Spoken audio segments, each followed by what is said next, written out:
ஒரு வழியா நைட்டு ஒரு மணிக்கிட்ட ஊருக்கு வந்துட்டோம். தம்பி பிக்கப் பண்ணிக்கிட்டான். ஊர்ல பாத்தீங்கன்னா திருவிழா வைபு சூப்பரா இருந்தது. போகும்போதே கொட்டு சத்தம்லாம் கேட்டுட்டு இருந்தது. அப்பாடா அப்படின்னு சொல்லிட்டு போன உடனே டக்கு டக்குன்னு ரெடி ஆயிட்டு புது ட்ரெஸ் எல்லாம் போட்டுட்டு திருவிழாக்கு ரெடி ஆயிட்டோம். பாதி திருவிழா கிட்ட முடிஞ்சு போச்சுங்க.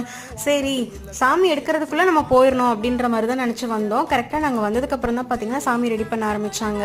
அந்த ரெடி பண்ற வரைக்குமே இந்த மாதிரி பட்டாசெல்லாம் போட்டு ஒரு மாதிரி ஜாலியாவே என்கேஜ்டே நம்மளை வச்சிருப்பாங்க. எங்க வீட்டு பக்கத்துல இருக்க சாமி கிணறு கிட்ட தான் சாமியை எப்பவுமே ரெடி பண்ணுவாங்க. அந்த சாமியெல்லாம் ரெடி பண்ணி இந்த மாதிரி சாமி தூக்கிட்டு போகும்போது அது பார்க்கும்போது ஒரு எமோஷனல் ஆயிடும். எப்பவுமே கண்ணெல்லாம் கலங்கிடும். அதனால இந்த தடவை அதை மிஸ் பண்ணிடக்கூடாது, அதுக்குள்ளேயாவது எப்படியாவது ஊருக்கு போயிடணும்னு நினைச்சு வந்தது. ஆனா கரெக்ட் டைமுக்கு வந்துட்டோம். அதுக்கப்புறம் சாமிக்கு பூஜை எல்லாம் பண்ணிட்டு அதுக்கப்புறம் கோயிலுக்கு எடுத்துட்டு போவாங்க. அது பார்க்கவே ரொம்ப ஒரு மாதிரி எமோஷனலா இருக்கும்.